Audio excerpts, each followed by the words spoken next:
Shalom Bapak Ibu yang dikasihi Tuhan, kita akan merenungkan firman Tuhan. Mari kita berdoa. Tuhan Yesus, saat ini kami hendak merenungkan firman-Mu. Kami berdoa memohon kiranya Roh Kudus mengaruniakan hikmat pengertian supaya kami memahami dan menjadi pelaku-pelaku firman-Mu. Di dalam nama Tuhan Yesus Kristus kami berdoa. Amin. Bapak Ibu yang dikasihi Tuhan, firman Tuhan kita terambil dari Matius 7 ayat 7 sampai 8. Beginilah firman Tuhan, mintalah maka akan diberikan kepadamu.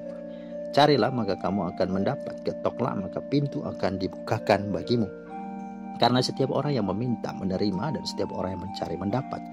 Dan setiap orang yang mengetok baginya pintu dibukakan. Puji Tuhan, Bapak Ibu yang dikasihi Tuhan. Tema kita pada saat ini adalah berdoa atau berdosa. Berdoa atau berdosa. Saudara, dua hal ini menjadi hal yang saling terkait satu dengan yang lainnya. Karena jika kita memilih berdoa, maka berdosa akan jauh dari kita. Tapi jika kita memilih tidak berdoa, maka tandanya kita sedang berdosa dan akan terus berdosa. Kita perhatikan tentang peristiwa Yesus di Getsemani bersama murid-muridnya. Ketika Yesus berdoa, Yesus mendapati mereka. Dan Yesus berkata supaya mereka berjaga-jaga dan berdoa dengannya. Tapi apa yang terjadi? Mereka tertidur dan akhirnya ketika Yesus ditangkap mereka jatuh dalam pencobaan dan mereka jatuh dalam dosa. Itu sebabnya tema ini menjadi penting. Ada terkaitannya berdoa dan berdosa. Nah, pertanyaannya, mengapa kita berdoa? Mengapa kita berdoa? Ada 5 jawaban. Yang pertama, karena berdoa itu hal terpenting bagi Yesus buat kita. Karena berdoa adalah hal terpenting bagi Yesus buat kita. Ada moto, apa yang penting bagi Allah adalah penting bagiku atau bagi kita. Perhatikan nas bacaan kita pasal 5-7. Adalah khotbah Yesus di bukit. Dari semua hal-hal yang Yesus ajarkan, tidak ada yang Yesus ulangi. Tetapi tentang hal berdoa, ada 3 kali yang Yesus ulangi dan tekankan. Yakni pasal 6 tentang hal berdoa. Kemudian dilanjutkan dengan mengajarkan doa Bapa kami. Dan terakhir pasal 7 diulangi dengan hal pengabulan doa. Nah saudara, dalam ilmu hermeneutika, apa yang diulang-ulang dalam sebuah nats artinya itu sangat penting. Nah, sangat penting. Dan karena hal berdoa itu penting, Yesus pun tidak hanya ajarkan, tapi dia hidupi. Dia pun lakukan. Contoh Markus 1 ayat 35. Pagi-pagi benar, hari masih gelap, Yesus pergi keluar dan berdoa di sana. Jadi sebelum segala sesuatu dia kerjakan, dia memulai dengan doa. Bahkan di sela-sela pelayanannya, pekerjaannya, dia sempatkan untuk berdoa. Bahkan semalam-malam dalam Lukas 6:12 dikatakan Yesus berdoa semalam-malaman. Artinya kehidupan Yesus pun adalah hidup dalam doa. Saudara, itu menjadi jawaban yang pertama. Kenapa berdoa? Karena berdoa adalah hal terpenting bagi Yesus buat kita. Yang kedua, mengapa kita berdoa? Karena berdoa itu perintah Tuhan yang harus kita lakukan.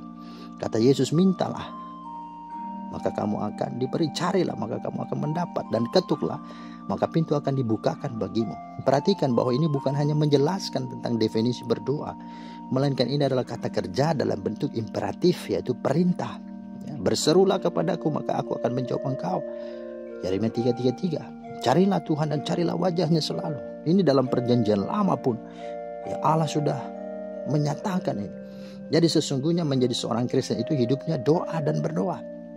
Ya, perhatikan, bangun tidur berdoa, makan berdoa, pergi ke suatu tempat berdoa, tiba di tempat pun berdoa. Jadi tidak ada saat waktu tanpa berdoa. Karena itu kalau orang Kristen tidak berdoa, berarti dia berdosa. Dia telah melanggar perintah Tuhan. Karena firman Allah di dalam Yakobus 4:17 berkata, jika kamu tahu yang baik tetapi kamu tidak melakukannya, maka kamu berdosa. Apa yang baik? Itulah berdoa. Tapi kamu tidak lakukan, kamu berdosa. Bahkan di dalam 1 Samuel 12:23 tentang Nabi Samuel dikatakan, mengenai aku, jauhlah daripadaku untuk berdosa kepada Tuhan dengan berhenti mendoakan kamu. Jadi pun Samuel tahu ketika dia tidak berdoa, maka dia akan berdosa. Nah, hal yang ketiga, mengapa kita berdoa? Karena berdoa adalah tanda kebergantungan kita kepada Tuhan. Ada orang berkata, kalau Tuhan sudah tahu, buat apa lagi kita berdoa? Saudara, berdoa bukan persoalan kita meminta, tapi berdoa adalah kebergantungan kita kepada Tuhan. Mengapa Tuhan suruh kita berdoa? Karena Dia mau kita bergantung kepadanya. Ya, saudara, ini menjadi penting. Kita tidak bisa hidup tanpa Dia. Di dalam Kisah Rasul 17 ayat 28, di dalam Dia kita hidup, kita ada dan kita bergerak. Artinya kalau di luar Dia kita tidak bisa hidup, kita tidak bisa bergerak. Itu dikatakan dalam Yohanes 15 ayat 5. Ya, di luar Aku kamu tidak dapat berbuat apa-apa. Jadi apabila saudara tidak berdoa, maka itu berarti saudara tidak mau bergantung kepada Tuhan. Dan orang seperti itu, kata firman Tuhan dalam Yeremia 17 ayat 7-8, terkutuklah orang yang mengandalkan manusia dan yang mengandalkan kekuatannya sendiri. Saudara, seberapapun kekayaan yang kita miliki, seberapapun segala hal yang kita punyai, sekali lagi, itu bukanlah menjadi alasan untuk kita tidak berdoa. Ya, kita harus selalu belajar dengan pujian yang berkata, ya Tuhan, tiap jam ku memerlukanmu. Atau pujian yang berkata, ku perlukan juru selamat. Ya, halau jiwaku sesat. Bahkan juga dikatakan, ku tak dapat jalan sendiri, Tuhan tolonglah daku. Pujian-pujian ini menunjukkan bahwa kita tidak bisa hidup tanpa Tuhan. Inilah alasan mengapa kita berdoa. Yang keempat, mengapa kita berdoa? Karena berdoa adalah cara Tuhan memberkati kita. Perhatikan ayat 9-11. Jadi jika kamu yang tahu memberi pemberian yang baik kepada anak-anakmu, apalagi Bapamu yang di sorga, Ia akan memberi yang baik kepada mereka yang meminta kepadanya. Bahkan di sana dijamin, orang yang meminta akan diberi, orang yang mencari akan mendapat, orang yang mengetuk pintu akan dibukakan. Saudara, artinya cara Tuhan untuk menjawab segala apapun yang kita perlukan itu adalah lewat doa. Dan doa merupakan pintu masuk berkat Allah curahkan dalam hidup kita. Yang terakhir, mengapa kita berdoa? Karena berdoa itu buah keintiman dan kematangan kita dengan Tuhan. Ya, kematangan dan keintiman kita dengan Tuhan. Saudara, ya, kita disebut sebagai anaknya. Dia adalah Bapa. Ini sebuah relationship yang tidak hanya sebatas meminta, tapi ini sebuah keterhubungan, sebuah relasi, sebuah keintiman. Dan itulah yang Tuhan mau.